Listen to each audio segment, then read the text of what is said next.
And we are live. And with that, Blake, man, welcome to the Survival Podcast and Bitcoin Breakout, man. Very good to be here. Glad to have you on today. This is a subject I've been wanting to talk more about, but it's also one of those I was looking for someone like you to come on and discuss because I tend to not talk about things I don't know. And I don't know a lot about flare gas, but I get the principle. I think it's very, very cool. Could we start out with more of a general Bitcoin topic? Like, I always like to ask my guests, like, how did you even get into the world of Bitcoin? Because none of us were born into Satoshis or whatever. Yeah, I mean, and I think I'm like a lot of other people. I was just sick of seeing a downturn in our financial system, right? Our government just printing dollars on dollars on dollars and devaluing our own currency, right? That is not a good thing. And so we need this alternative, and Bitcoin is it, right? When you think about what it's capable of and what it does from a financial standpoint, it's deflationary, right? And what that means is since it's finite, it gains value over time, which is really, really cool. That was one of the biggest things that attracted me to it, was just the fact that there's only 21 million in existence. So then I thought, well, geez, I need to get into this. And I started looking at it more deeply and realized that one of the biggest things about Bitcoin is the fact that you can mine it, right? And when I realized that you can mine it and what mining entails, I had to do it. I couldn't stop. You could ask my wife. I built this little shed in our basement type thing with a shelf, and I got some S9s, and I never looked back. She was not happy. The buzzing from the basement never stopped. Yeah. And then the electric bill went up. Yes, that's exactly it. And then I learned how to read an electric bill, which was also helpful. And from there, we started looking at getting cheap power, and we just kept going, and that's what led us ultimately to flare gas. Very cool. I think you guys pretty much operate in the space of Bitcoin only from a company standpoint. I guess a customer can do whatever they want in the end with their miners, but do you draw a line between like Bitcoin and then the rest of the cryptocurrency space? Do you see it overlapped? I mean, are you a Bitcoin only guy, or how's that work for you? I mean, there's a couple ways to approach that, right? I believe Bitcoin's king. Absolutely. It's the decentralized asset, right? There are others out there with really good technology. Obviously Ethereum, Cadena is really good. Litecoin's been around for a long time, and a lot of those can be very lucrative to mine as well, right? So if you're in this industry to make money, you can absolutely mine altcoins, an altcoin, right? Anything besides Bitcoin, and make money doing that. But from a company standpoint, we believe in Bitcoin 1,000%. Although I do have 2 small KD boxes that I run in my basement. So I can't say we're only Bitcoin, but we do run primarily S19s. Yeah. I think it's interesting that like almost all the companies I've looked at that are doing the type of thing you're doing, like basically harnessing stranded energy, they all seem to be in the Bitcoin space. They're not out there mining Monero, which I actually have some real respect for, or some of the other stuff that I would call shitcoins. They're not out doing any of that stuff. They're out doing Bitcoin, and that seems to be like everything's being built on right now. So I'm with you. I think you can make money mining anything. And in fact, I know people that are still running GPUs that are mining some various shitcoin that's actually the most profitable shitcoin to mine at the moment. But what they're doing is they're immediately throwing that on an exchange and flipping it over into Bitcoin because they can't directly mine Bitcoin profitably with a GPU, but they can mine some other thing that they can buy Bitcoin with. No, absolutely. And that's a really good example of what would be done with an L7, right? L7s, they just mine $20, $25 a day worth of Litecoin, right? Yeah. And the applicability of Litecoin and the popularity of Litecoin is it's enough that Litecoin's not going to just poof, go away, right? So if you buy an L7 and you spend 12 grand, 13 grand on a miner, the biggest risk is that coin just goes away, right? Yeah. And Litecoin's not going to do that. And so because of that, you can do exactly what you said. You just convert it. Not in the near future. I think a lot of these things, when we say they're not going to go away, the reason I am a Bitcoin maximalist is I've come to the conclusion that Bitcoin will be here in 25 years, 50 years, probably 100 years, maybe more. I'll be dead. It'll still be here. Where Litecoin, I think it'll be around for the foreseeable future, right? But I don't know what does that timeline look like? I think in the end, Bitcoin is the T-Rex that eats everything. And some of these other things, like I always try to temper it like you're trying to do there too. Like there are some interesting, useful technologies there, but I only see one as like a reserve financial asset, I guess is the way I put it. I agree 1,000%. And I think the biggest thing that we're going to see in the future, you talk about an asset going away in the future, right? I think what's going to prevent anything from going away is going to be its popularity. And the reason I say that is because if you've seen anything in the last couple of years with crypto is a coin can have absolutely no value and yet skyrocket in price. I mean, I hate to say it, right? But Dogecoin is such a good example of that, where you can take an asset.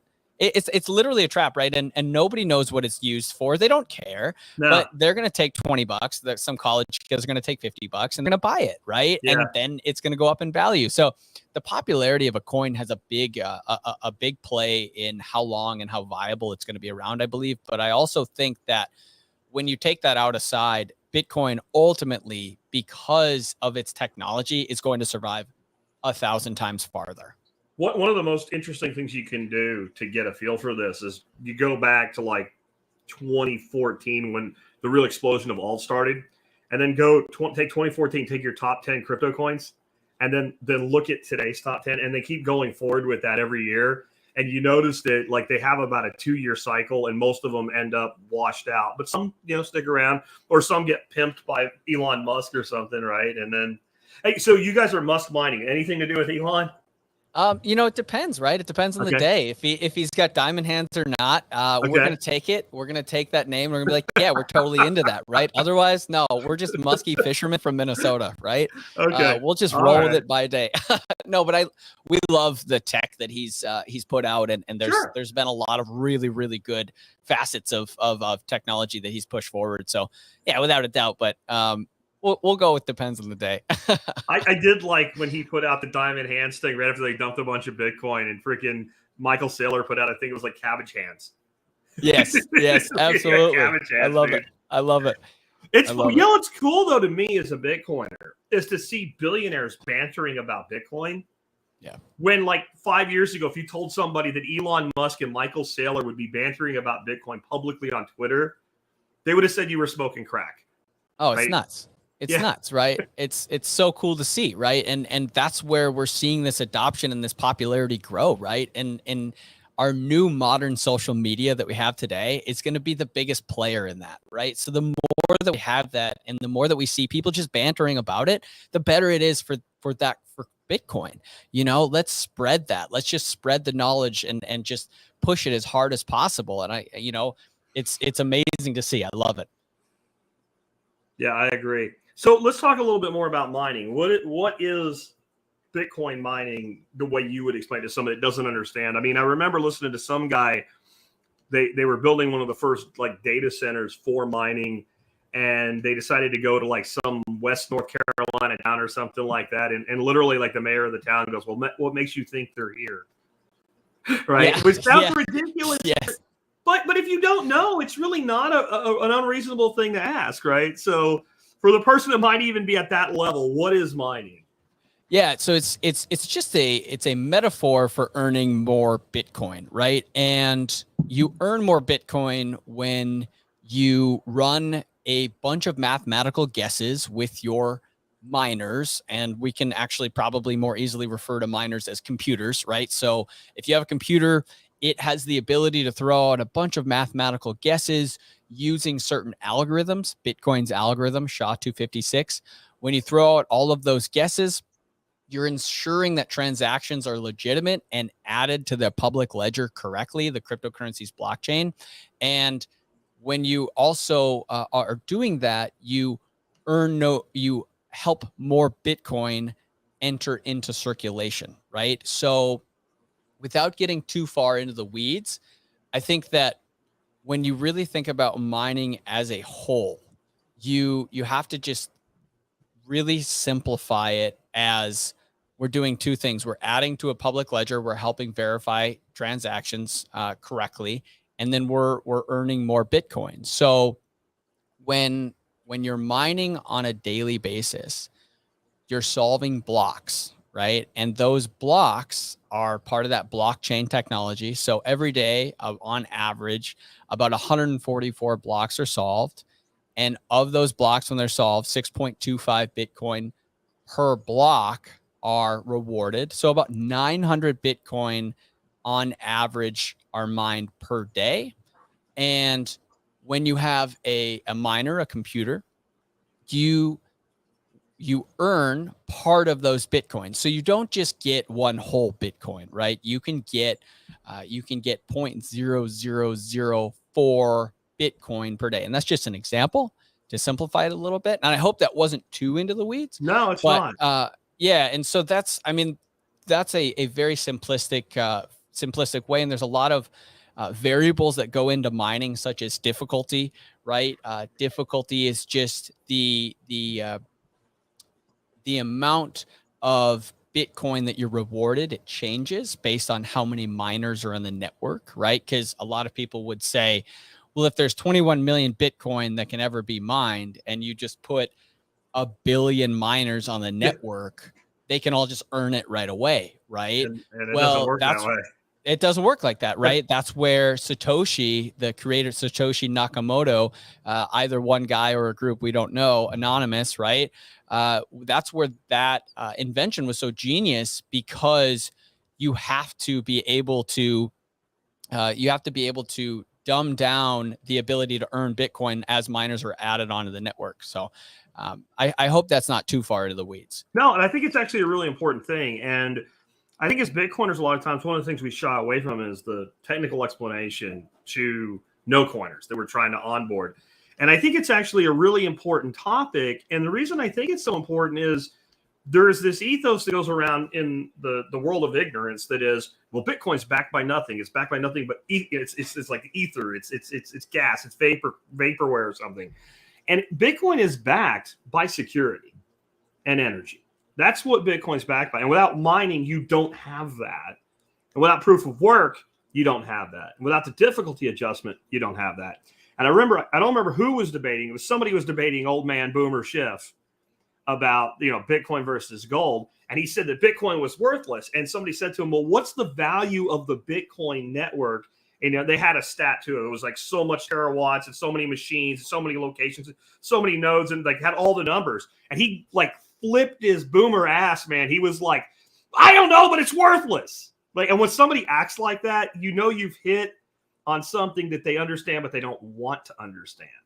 Right? Yeah, That's the way with marketing or whatever, because when you start thinking about the amount of computers that sit around and they spend 24 hours a day, 365 days a year, 7 days a week, nonstop, all to make sure that right now, if I send you a quarter of a Bitcoin because I'm going to buy a used car from you, that the exact reality that you now possess the UTXO of that 0.25 Bitcoins. It's yours. And everybody else knows, maybe not that it's Blake's, but this address has control of this 0.25 Bitcoin, this specific piece, and we know and we can trust it. And once you understand that, I think then you can understand there is a huge intrinsic value to being able to transact that way and be able to move. Because people that say it's slow have no idea what they're talking about. To be able to move $1 billion from here to Japan for $5 in 10 minutes, and we start seeing it as a settlement layer and realize layers like Lightning take care of other stuff. There's nothing like it in the world. It's like gold if gold was liquid but weightless. I think Satoshi actually said it something similar to that at one point. I can physically transport $1 million on a plane faster than I can wire $1 million to China. That's right? Actually true. As long as nobody takes it from you along the way, yes. Right, yeah, exactly. I mean, the safety aspect aside, right? But you get my point, right? Is that our fiat system is so primitive. And when you look at even if it's, I mean, we'll even set Bitcoin aside, right? Because there's applicability on stable coins in some facets as well. And when you think about those as well, you can take out the volatility when you use a stable coin, and then all of a sudden, poof, you can send that within 2 minutes, $1 million within 2 minutes across the world.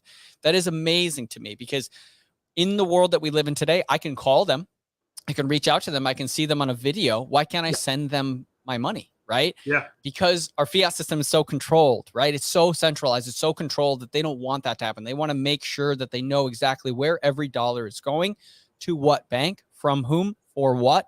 That's frustrating, right? That's my money. That's my financial asset. I don't want people to know what I'm buying, right? And there are obviously people out there that are going to use it for illicit purposes, and that's not a good thing. But you can't use that as a reason to say, oh, because of these individuals, you don't have the ability. We want to make sure you need to be seen as well because they did wrong, right? So I'm receiving those repercussions because of their illicit activity.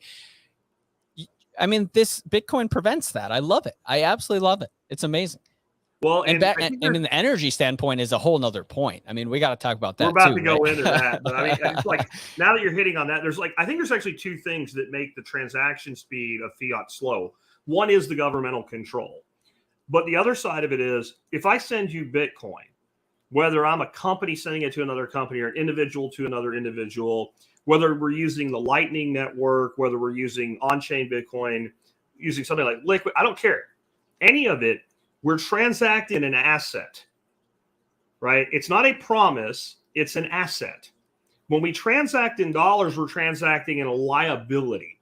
A dollar is not a dollar. It's a promise based on a debt that is a liability. So anywhere along the way in all this sophisticated especially when we go international borders, you have the potential to end up holding the hot potato and not being able to get rid of it. It's well said. Each person in the chain wants to know, okay, Chase Bank, and I'm some European bank, but the transaction's going to India. I don't want it until I know I can offload it to India. So it hangs in this nebulous space, and I want to hold it as briefly as I possibly can in a cross-borders transaction where I'm an intermediary between two other institutions, because it's a debt. If it's Bitcoin, it's an asset. Nobody has a problem holding it, but the beauty is the only people that have to hold it is the guy that had it and the guy that's getting it. We don't need somebody in between. Right. Absolutely. No, it's very well said. And Bitcoin stops that. I love it. I absolutely love it. So why would you tell somebody to mine Bitcoin? And I think there's two ways to answer it. There's a simple way, which is some dude that's thinking about getting a miner and plugging it into a shed like you're talking about, versus a customer of somebody like Musk Mining. So let's go with the simpler version first, because the other one has a totally different answer, because you're wasting that damn energy. That's why the second person wants to do it, right? Yeah, and I mean, I usually break it down into two different things, and the first is you can completely ROI on your computer and then earn free Bitcoin after your energy costs. Like that, from a financial feasibility standpoint, is pretty awesome, right? Like if you want to buy Bitcoin, that's fine. That's wonderful as well. Then you own it. That's beautiful. But if you buy a miner and you earn all that Bitcoin back with your miner, and you make that money back, all of a sudden for the remaining lifespan of that miner, you're then earning free Bitcoin, and you're doing the second best thing, which is supporting the network, right? So if you can get to that feasible financial standpoint, it's an amazing thing to mine. You're also taking out the emotional aspects of Bitcoin investments. And what I mean by that is volatility is scary. Bitcoin is very volatile. Cryptocurrency is very volatile. And it's hard for me, and this is just me speaking personally, it's hard for me to see Bitcoin at 65,000 and then go down to 20,000 and think to myself, ooh, I should buy some, right? Because it's so much easier to buy at 65,000, because you can I convince myself, and I see other people doing it as well, that if it's at 65, it's totally going to 75. Like I'm totally going to buy it at 65, because why wouldn't it go to 75? And I'm hitting it at the right time, right? But then you see it go to 20, and you look back, and it's amazing, because at 65,000, people will go, man, that guy bought 3 Bitcoin at 20 grand, you know? And now we're here. and nobody's buying it. It's amazing to me. But what mining does is you're mining every day, no matter what. You have no emotional investment involved, right? Your computer's running, you're earning Bitcoin every single day, no matter what, right? And the Bitcoin that you mine at 20 grand, or say you mine a half a Bitcoin at 20 grand, and Bitcoin goes back up to 65, you just gain that value as well. That's an amazing thing. So that's why we love mining from a kind of a financial standpoint. And I guess we can definitely jump into the wasted standpoint as well too. Yeah, let's talk about what Musk mining actually does, right? So, and my whole mindset on everything has changed because of Bitcoin. And one of the ways I've noticed that is when I travel somewhere in Texas, inevitably, if I go far enough, I will drive past some oil rig somewhere venting natural gas with a flare. And I was saying during my intro segment before you were on, people don't understand why they do that. And they're like, well, if it's natural gas is worth money. But the amount of gas that's a byproduct of that oil well, it's the infrastructure necessary to capture it and move it would cost more than the gas would ever yield, at least in any kind of reasonable ROI that a business is looking for. But You're that's something right. that a company like Musk Mining can go out, you can cap that flare, power generators with it, and start running miners with it relatively quickly, right? Yeah, I mean, and to be clear, right, we're not the only ones doing this. It's not a Sure. novel concept, No. but it is novel in the sense that flare has been around since oil production has been around, right? Correct. But the thing about it is we never had the infrastructure available to be able to consume that amount of potential power, that gas, right? So, for example, if you have a megawatt of natural gas that's just being burned off, right? You're not going to put a Walmart out there that can consume a 1 megawatt worth of energy every day, right? You're not going to put Yeah. a housing development out in this Yeah. rural community in the middle of Texas, in the middle of North Dakota, in the middle of wherever it may be, because it's not feasible. So you just burn it off, right? And now we have the ability to put a 40-foot box with computers that run 365 days a year and pull a megawatt of power and don't require any kind of emotional support, no infrastructure, right? No, nothing, right? It's literally just machines, and they're consuming this power, and it would otherwise be wasted. Now, what you said is absolutely right. You also don't have the infrastructure to transport said gas, but there's another side where when you produce oil, you're always going to have that byproduct, right? And it might not be high enough of a byproduct to even think about transporting. So you just flare it off. And when you consume that with Bitcoin mining, not only do you get a net zero production, you also see that you get a better amount of oil produced at your facility. And when we're talking about oil, I'm being a little bit too specific, I think, because Yeah. there's like in Texas, we're on a micro LNG site, right? So we are literally just pulling the flare from a liquefied natural gas site. And that's pretty amazing for us, right? And then there's other Hold on, plants explain out that to there. me, because if you're doing natural gas, how do you have surplus natural gas? How does that work? Yeah, so when you produce it, you always have a waste byproduct. You will not Okay. be able to consume everything, right? So whether that waste is 5%, whether that waste is 10%, you just have to figure out exactly how much of that you can consume and how much you have available. And there's other variables too, right? You have to understand pressure of that gas because you have to feed it into your gen. You have to understand what molecules of gas you're getting, right? Methane, propane, butane, pentane. There's a lot of different molecules out there that will burn better or burn worse. So that'll impact how well your gen set runs. And so there's a lot of variables that you have to consider.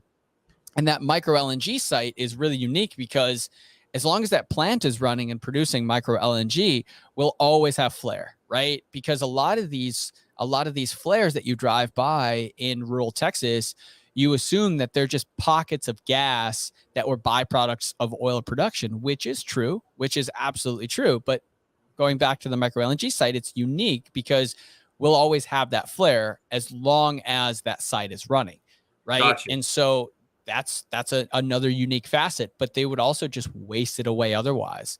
So it's pretty cool. And I think there's other sources of energy that are basically flare energy. My understanding is like every major landfill in the United States is required to flare their gas, and their gas is all of our garbage decomposing, right? So that's I don't know if you guys are working with anybody like that, but I see no real difference in how the technology would work, and literally every landfill could be mining Bitcoin.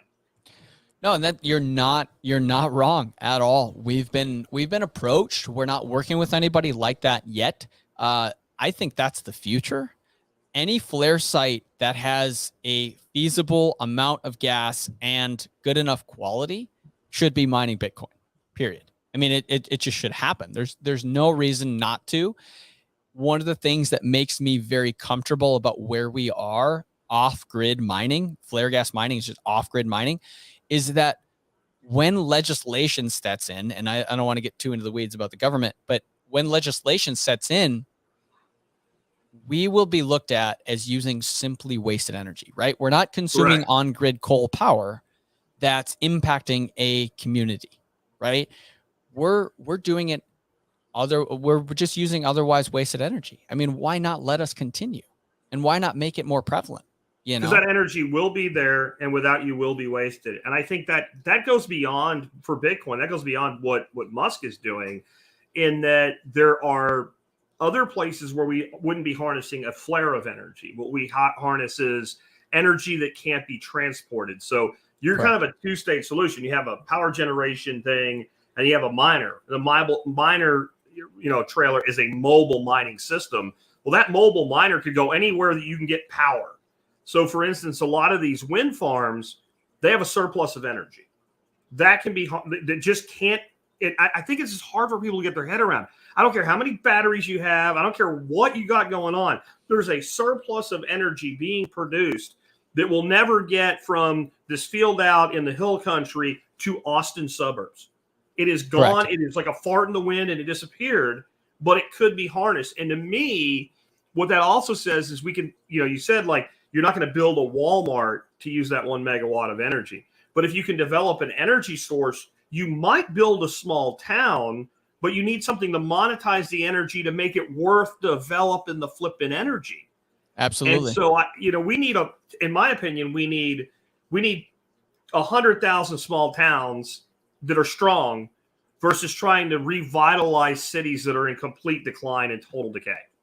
No, 1,000% agree. And to your point, you're exactly right. When we go out there with our computers too, we're creating a usable asset, right? We're not just generating something that puts money in Musk miners' pockets, right? We're creating a financially viable, feasible asset that is usable over generations and generations. That's the amazing thing that we're doing, is we're creating something. We're creating something that will never, and I believe will never go away. I love it. Yeah. It's certainly a very high on the scale of permanence. As long as we're going to be using these sources of energy, there's going to be waste.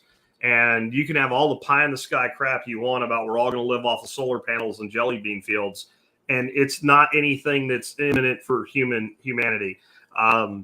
Europe's giving us a pretty good look at that right now, what that looks like when you start saying, oh, we got enough, we're going to be fine.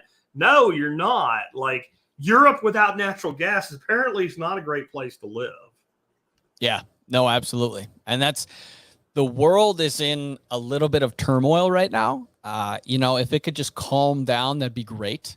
But we're absolutely seeing the impacts of energy and how it can just really hurt a community without it, right? And that's something that I was never taught about energy in high school.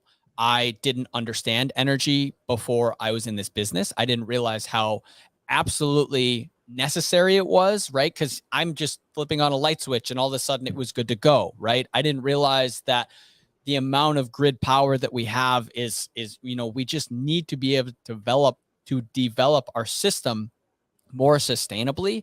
And we're seeing that absolutely in Europe. We're seeing that on the global impacts of countries fighting with one another, right? I mean, the war is it's this very scary thing, but it's teaching us a lot about how important our energy grid really is and how sustainable energy is very important. It's pretty bizarre to see. Yeah, and I mean, one of the things the United States has that Europe doesn't is we have massive reserves of energy. Like for all the talk of having to get oil from the Middle East and whatever, we have massive energy reserves. There are parts of the world that don't, or what they do have, either due to environmental reasons or just financial extraction costs, they can't afford to develop. One of the problems in Ukraine, I'm not sure if you're aware of this, is that there's all of this natural gas available in Ukraine. Ukraine can't afford to get to it and actually extract it. And so they need outsiders to come in and do it. But there's so much corruption, they're absorbing all the outside money before it develops the resource, right? And it's just a mess. And now you got a war there, right? So like we're not going to solve that today. So let's stick to Bitcoin. But like there's a lot of places in the world that have like conflict zones where stability would be reliably available energy. So, Right. like, when I see like a giant waterfall and I full well know why you can't turn that into hydroelectric energy, I'm like, but you could. And or like El Salvador talking about building a volcano city and using geothermal. Like without Bitcoin, that model doesn't work. We'll see if it works, but we know without Bitcoin, it doesn't work. It only could work with Bitcoin.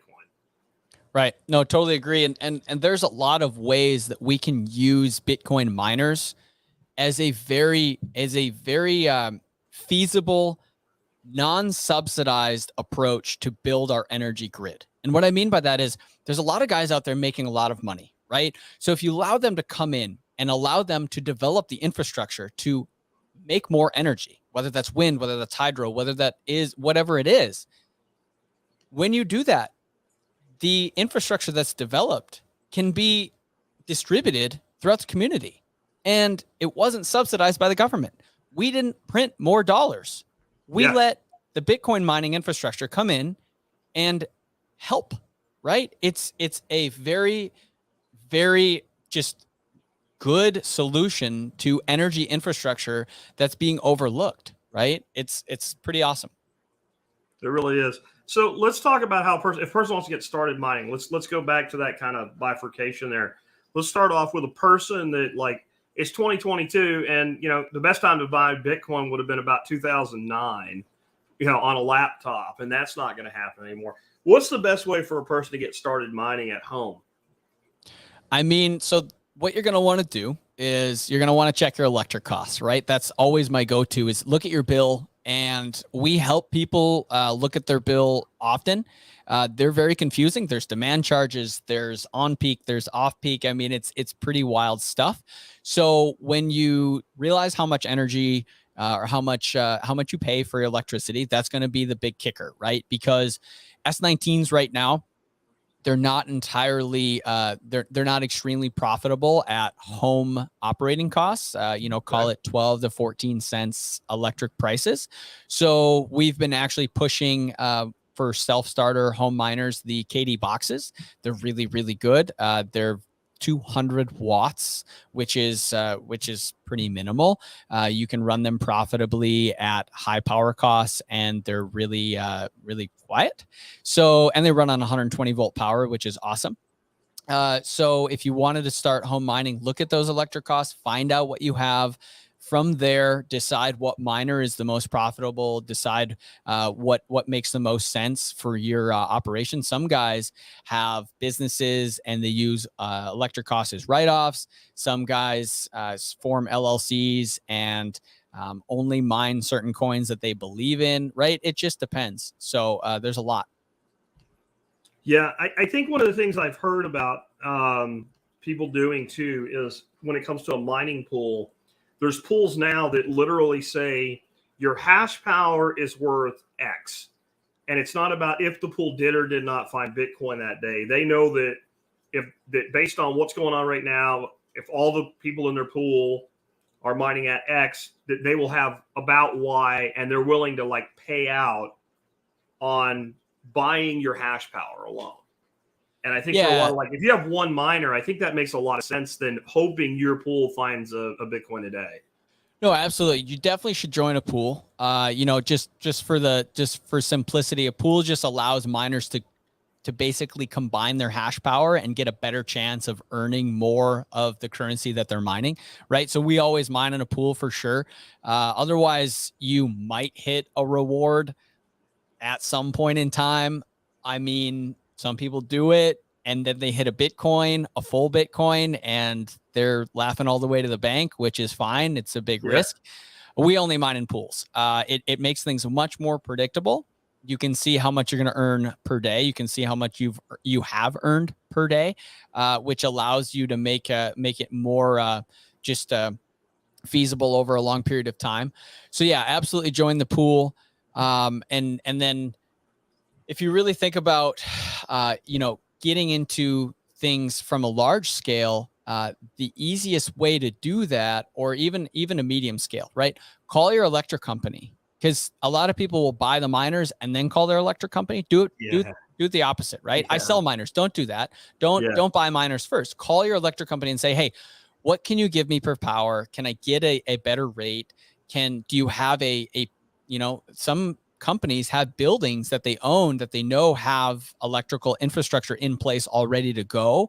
Call them, right? See what they say. I mean, you're the consumer at that point, and you're about to pay them a bunch of money to consume their electricity. They like that, right? They'll help you probably, but also be cautious. There's a lot of fine wording and legal fees within their contracts that can be very misleading.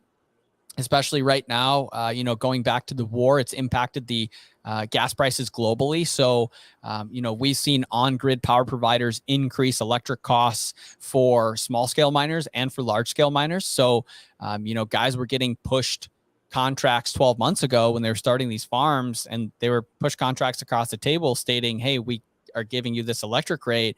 And then on page 21, it stated, something along the lines of, oh, by the way, we reserve the right to increase it to this at this point in time if this happens. And then lo and behold, it did, right? And now they're paying this extraordinary electric rate. So be careful.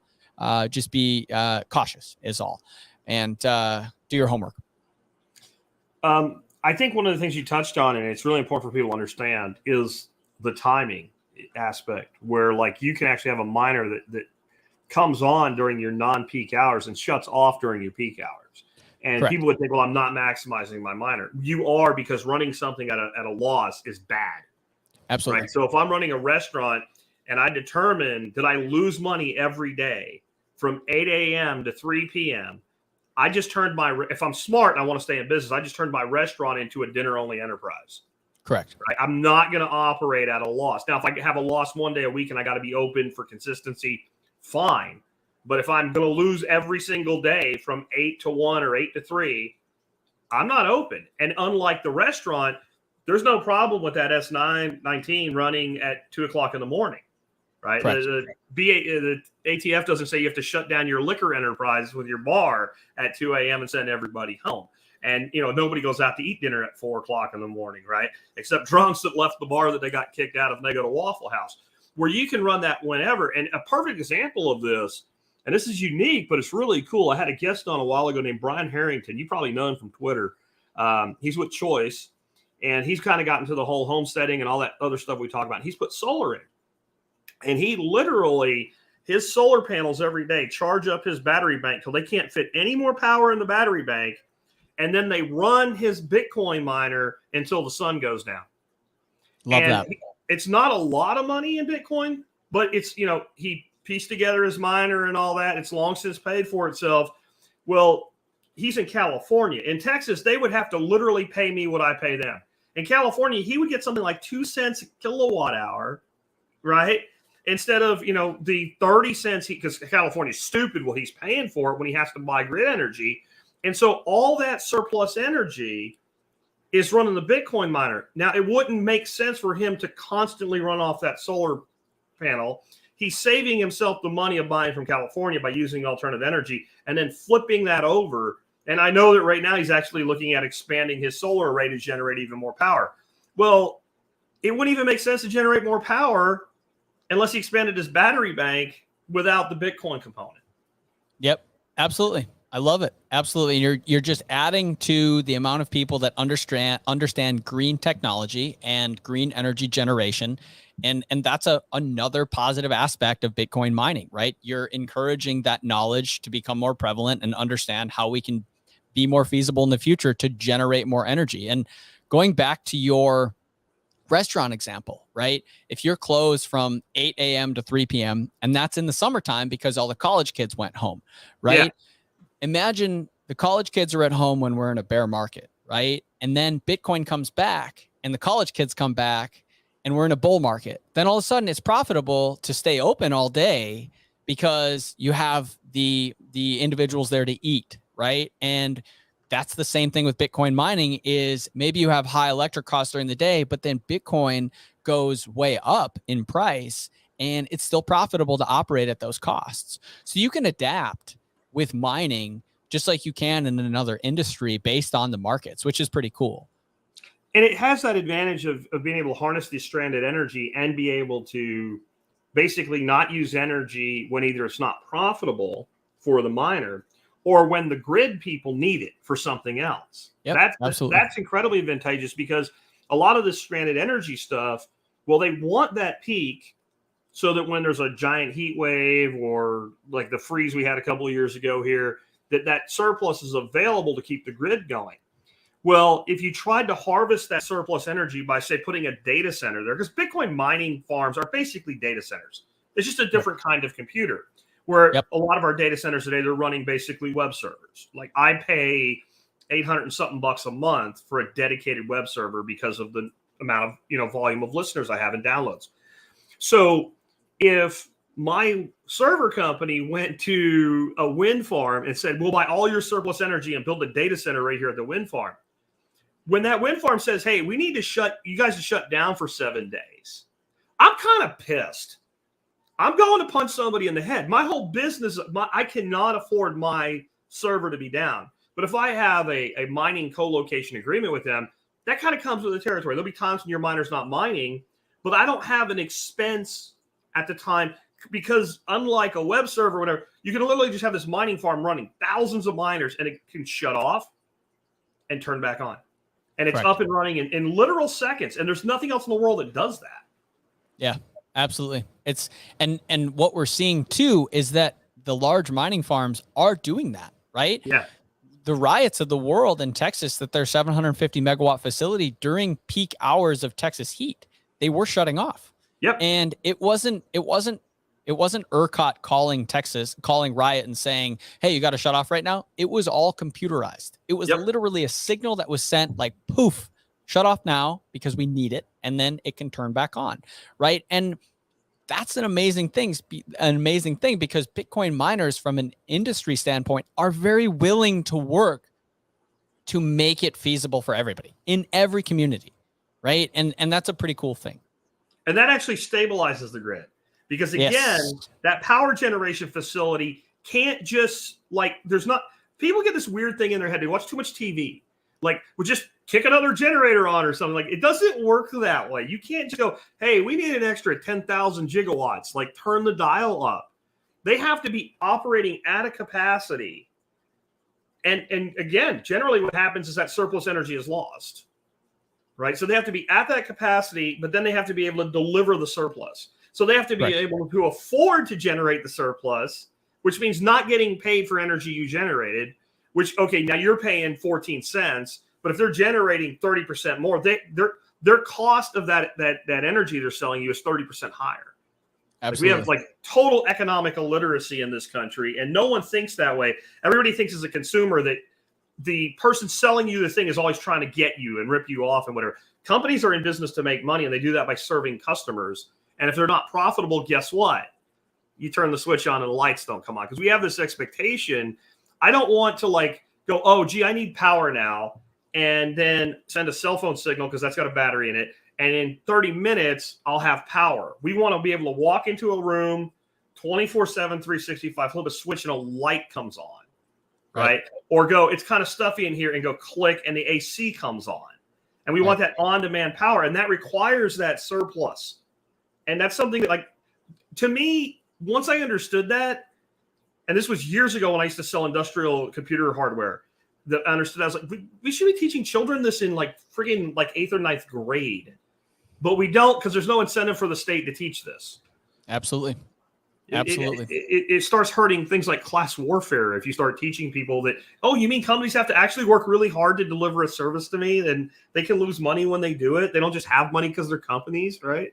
No, those would be banks, right? Like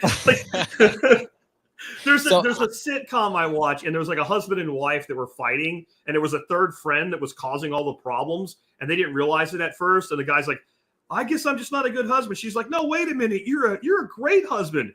And the two of them stop all of a sudden and they go, well, then what's the problem? And then they turn to the third friend and are like, you. And I think there's like this, there's going to be this collective moment where the people of this country turn to the banking sector and go, you are the problem. You are the manipulator. You are the ones that are devaluing the money I'm trying to save for my kids' college. The reason that keeps getting more expensive is the money's worth less every freaking day by design. And when you do your job right, it's terrible. And when you screw your job up, it's much worse, which is what I think what we're seeing right now. Like, what they do is a horrible thing, but when they fail at it, it's even worse. Right. No, I agree 1,000%. And I did want to make the point too, there are going to be hills for Bitcoin in the future, right? And we know those are coming regardless. Yep. In my opinion, one of the biggest hills that it has to overcome is legislation, governmental legislation, right? And that is inevitable. It has to happen. It has to be regulated in some facet, right? Now, different countries are going to do it differently, right? And so the United States is going to be a big player. Maybe they'll tax the living crap out of it. I don't know. Maybe they won't. Who knows? But that has to happen. Now, that being said, that for me is going to be kind of this almost inevitable approach where we have to look at it from a political standpoint and say, all right, who's involved in this and who supports this? And we have to have companies like Musk or like the big boys behind us, right? There's a great organization in Texas called the Texas Blockchain Council, right? Mm-hmm. They do really good work that tries to push forward good legislation for Bitcoin miners as a whole, because there are positives out there, but there's also negatives where people don't understand what's going on, and they're high in politics, right? They're high ups and they don't know what's going on. It's very scary.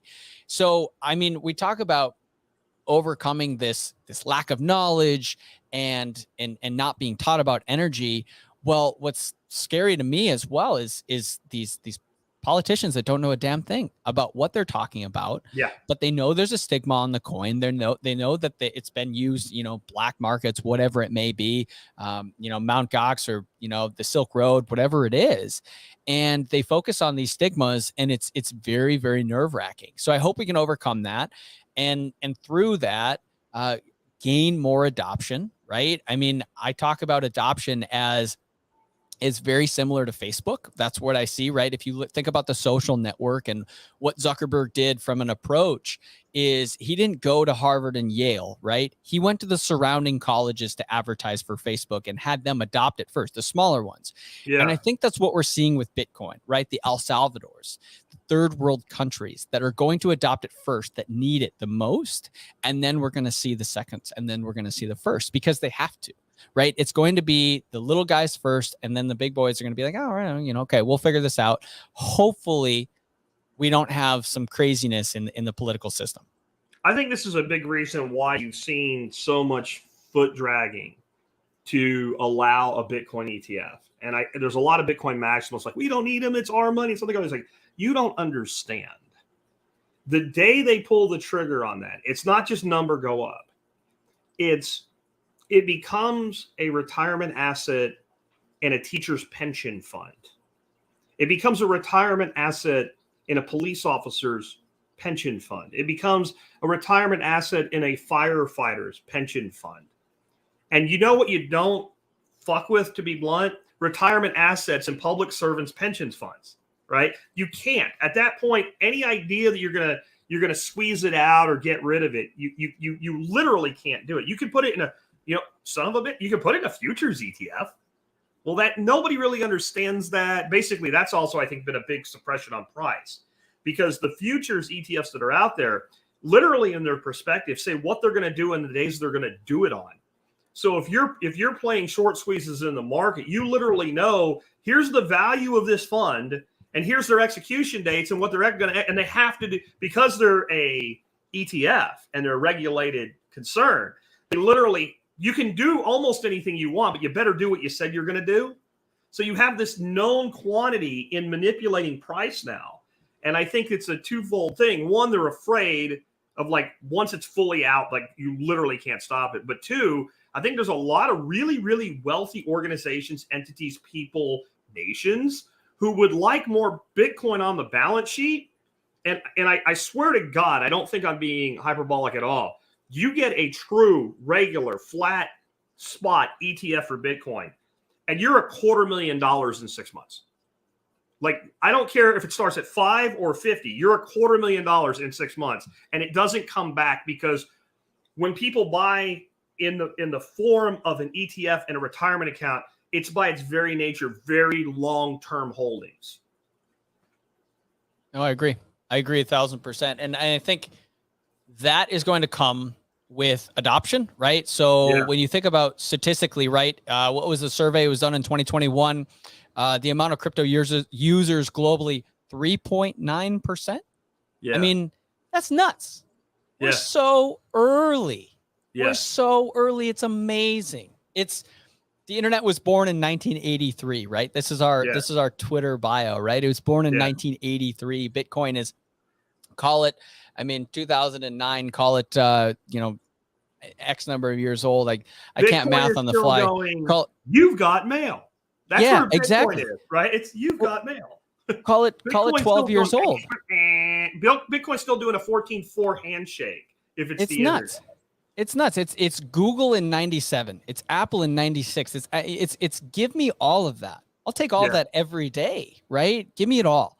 And that's amazing. We are in the internet of money, and it's so early. I love it. It's another reason to mine. It's another reason to buy Bitcoin. It's another reason to just support the network, all in all. So let's get back to your company for a minute, because the great philosophical stuff, but I also want to make sure we get you some exposure on this.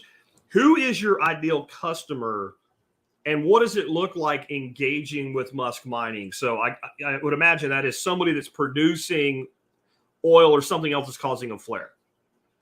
Yeah, so we go out and we go to producers and we just say, hey, you guys are flaring.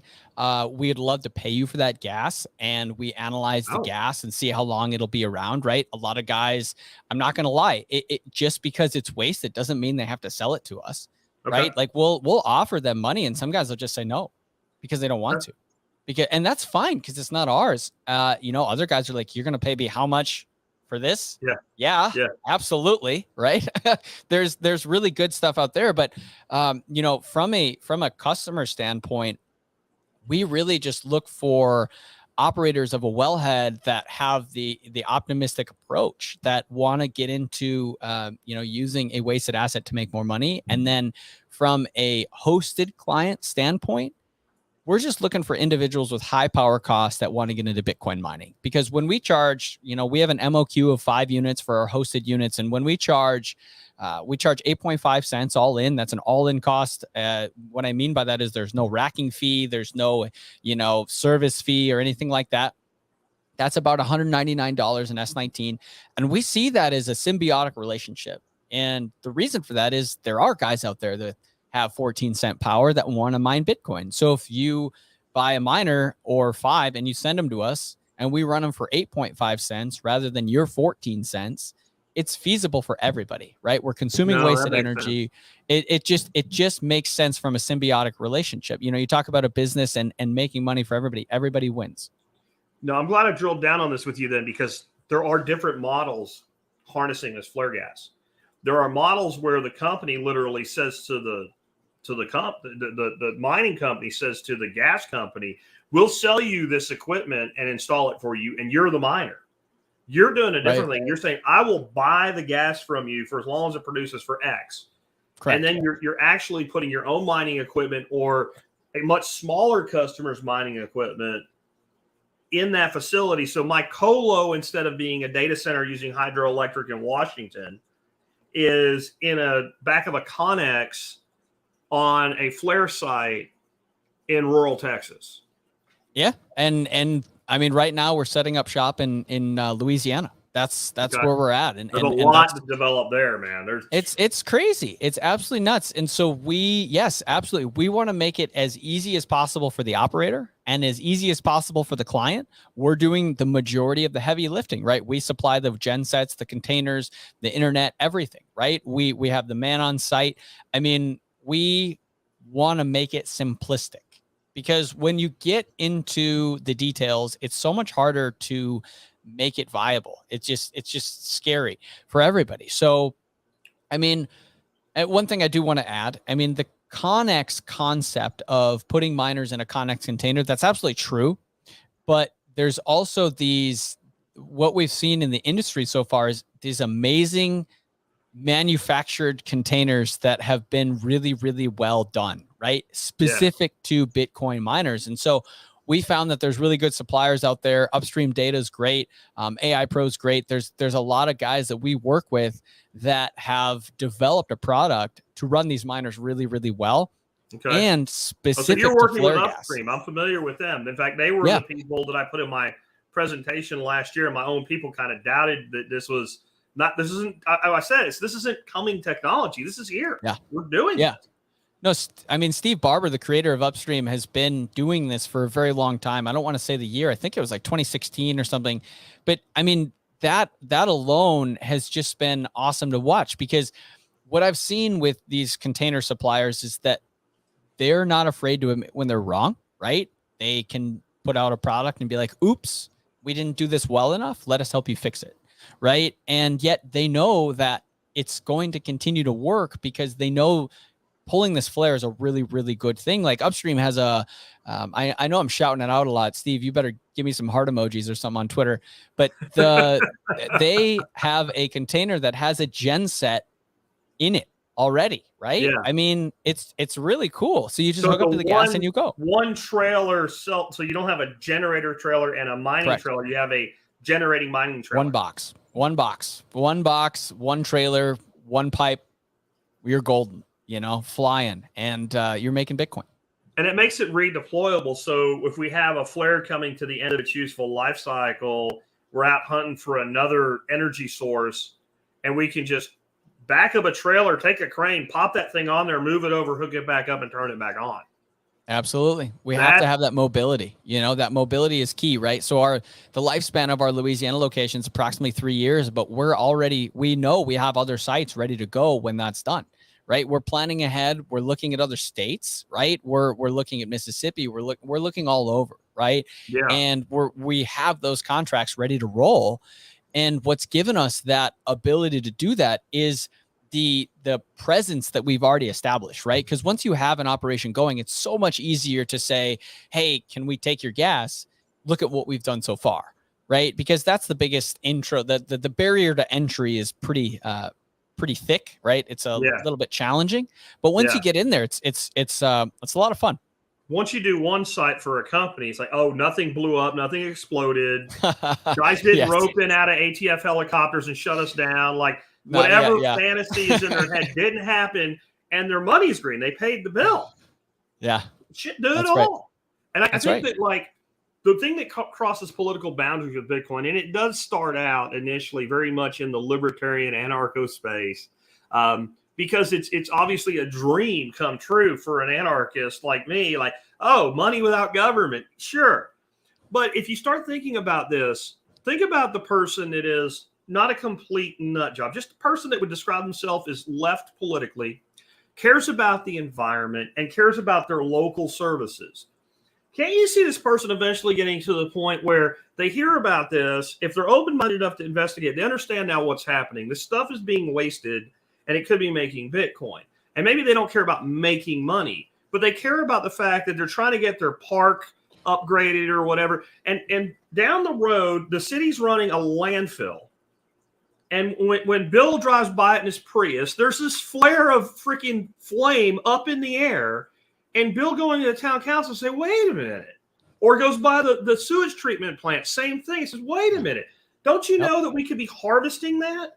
And there's all this, it's bad, but you're burning it anyway. And there's a point where even the most blockheaded, boneheaded person, that little tiny bit of information infiltrates, like gets through that giant cell wall, gets an ionophore and crawls in there, and the light comes on. And wait a minute.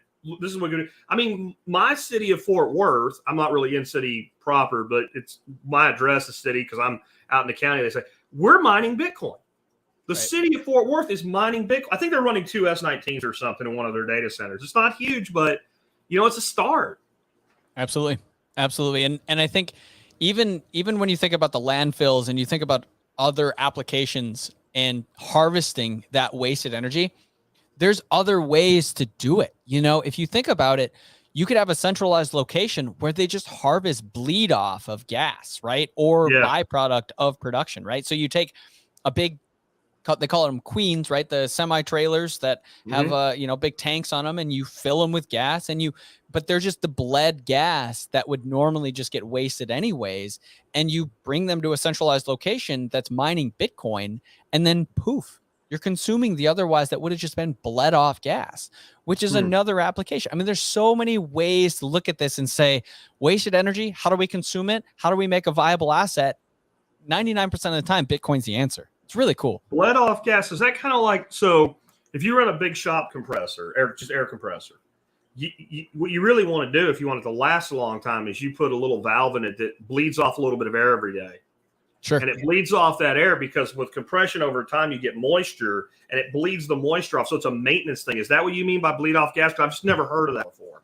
No, you're good. And that's a kind of a novel thing that we've been considering. And now I'm getting into the weeds, and I know when I'm getting into the weeds, but I'll do my very best to explain it. So what it goes to for this, for an LNG site, right, is a really good example, right? So you make a gas and you deliver it to a consumer, and then you offload all of that delivered product. And when you offload, you're going to have some leftover, right? Okay. And you're going to kind of like the ice at the bottom of the glass. Now imagine being able to use the ice at the bottom of the glass by being able to bring it to a centralized location, adding it into a centralized tank, and then consuming that centralized tank that has 5 other glasses of ice connected to it, right? I hope that made sense. Basically, you're just taking that minimal amount of waste and you're adding it to a centralized location and consuming it.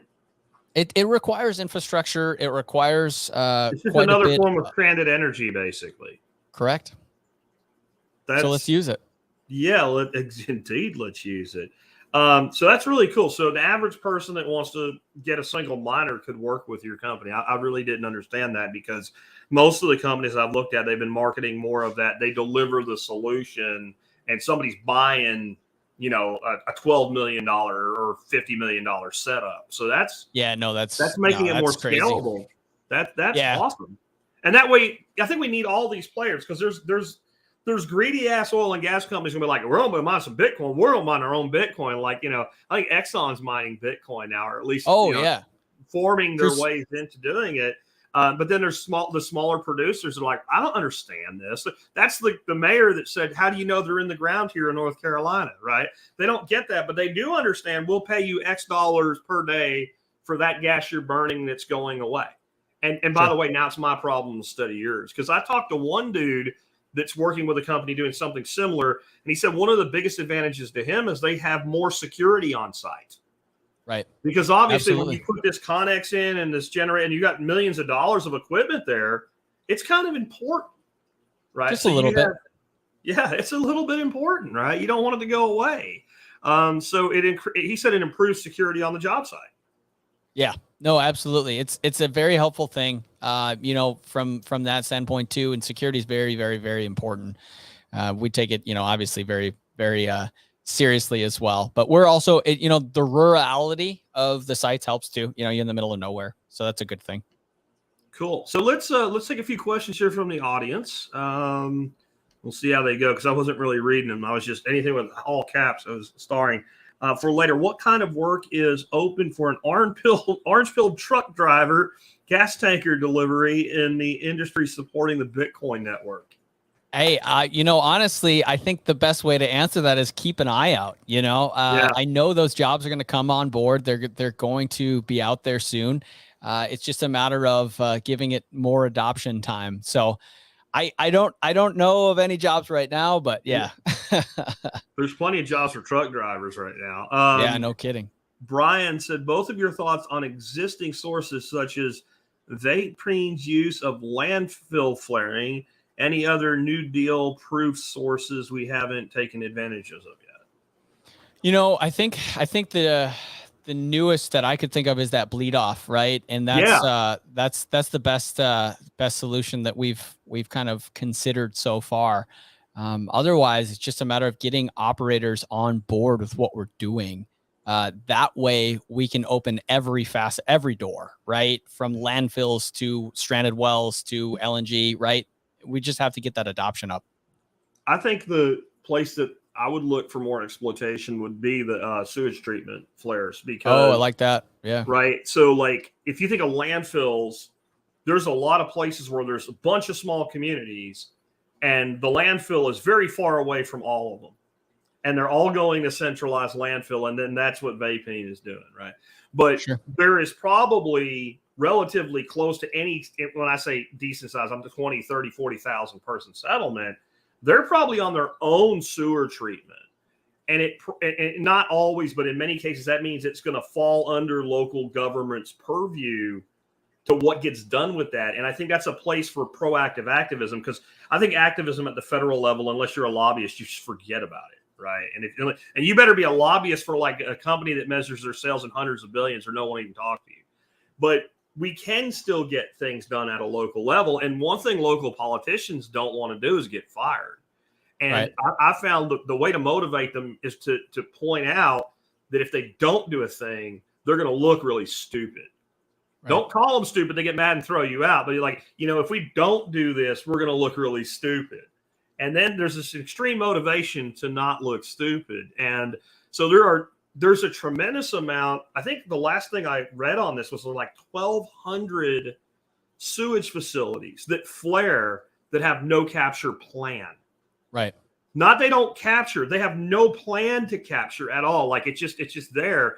And to me, that's the thing that, let's harness the value of proactive Karens.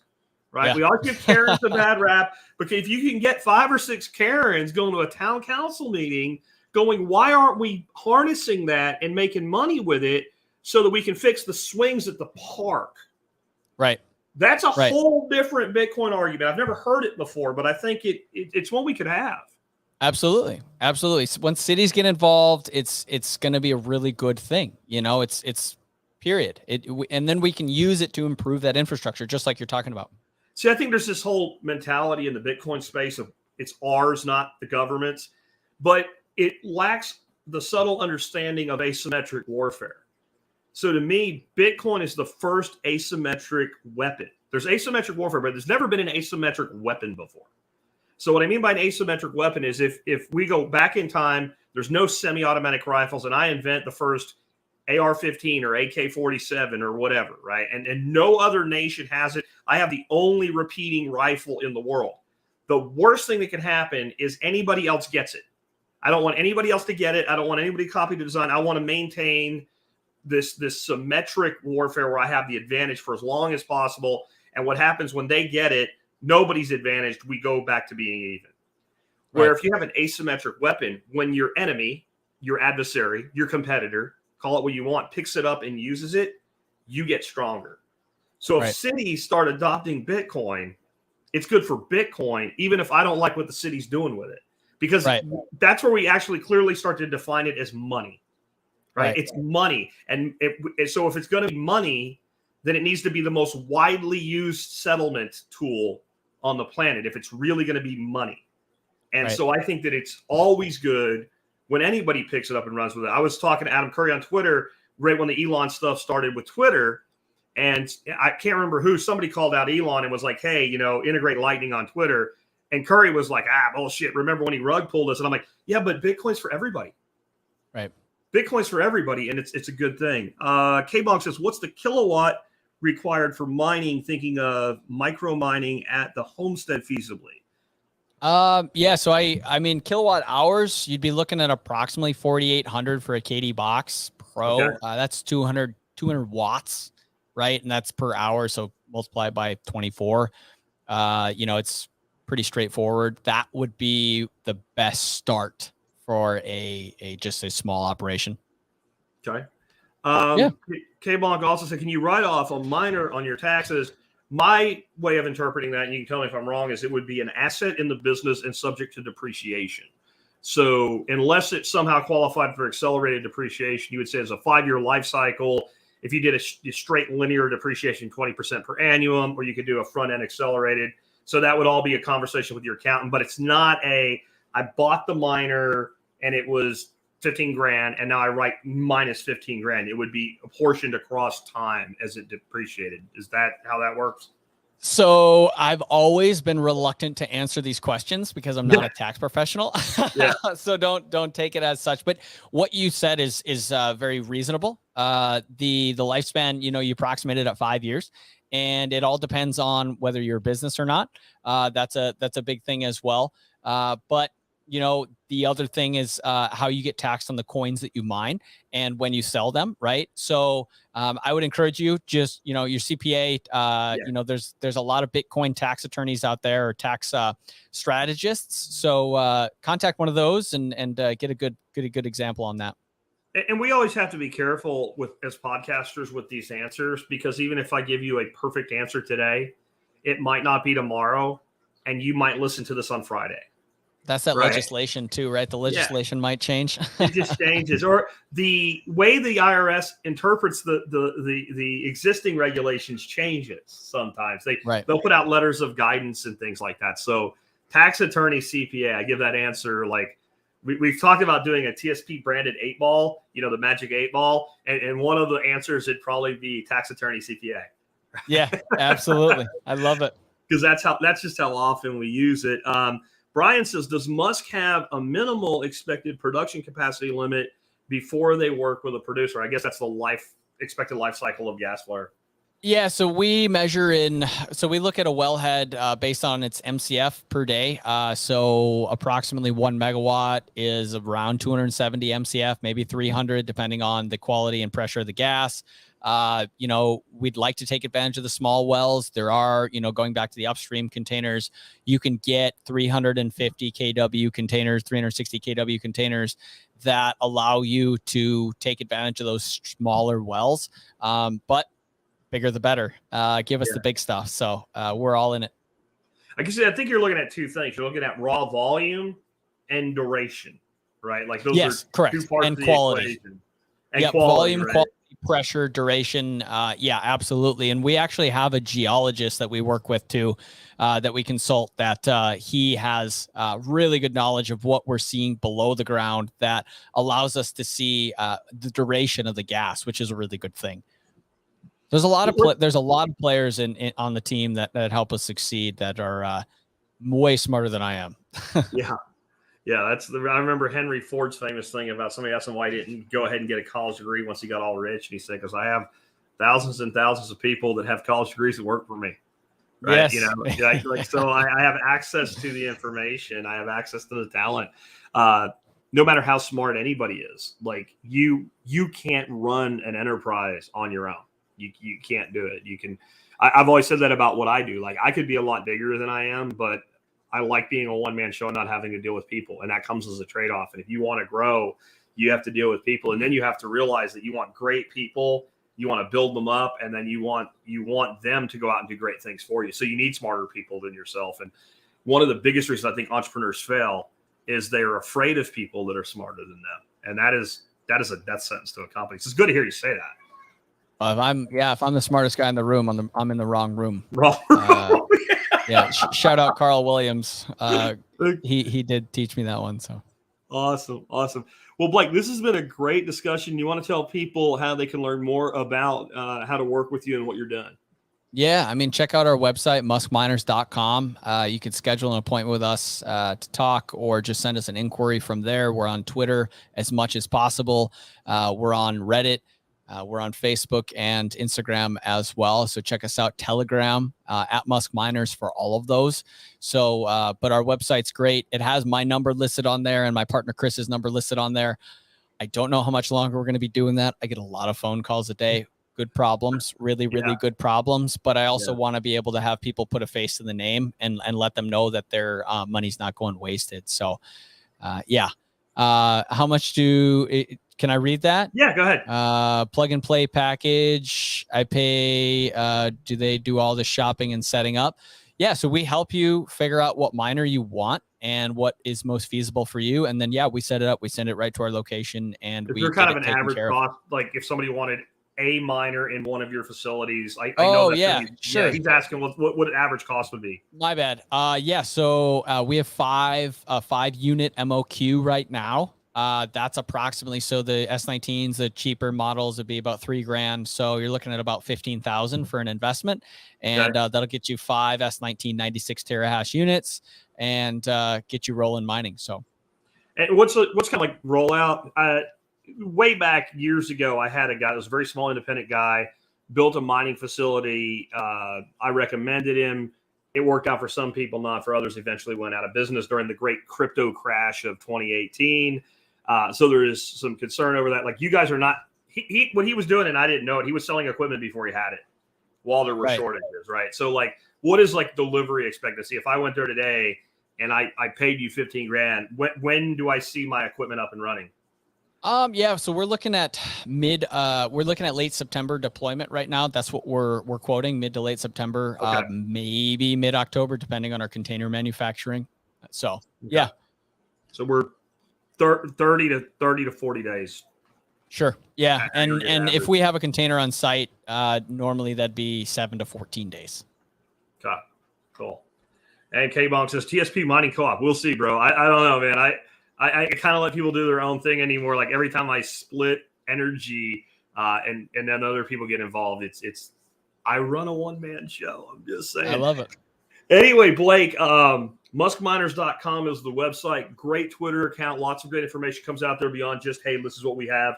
I have links to everything from you guys in the show notes. That'll be available in the audio version of this podcast, which will be up about 1 hour from right now if you're watching it live. If you're watching it in rewind, it's probably already there. There's a link in the video notes below. And remember, there's always all kinds of yummy links down there in the video notes too. Like, if you're a Bitcoiner and you're not using the fold card, you hate money, don't do that. There's a link down there where you can get 5,000 free sats. Start using the fold card. And if you don't pay for your S19 miners with your fold card and get your 1.5% back in Bitcoin, I don't know what's wrong with you. So again, Blake, thanks for being with us today, bro. It was wonderful to be here. Had a great time. I really appreciate it.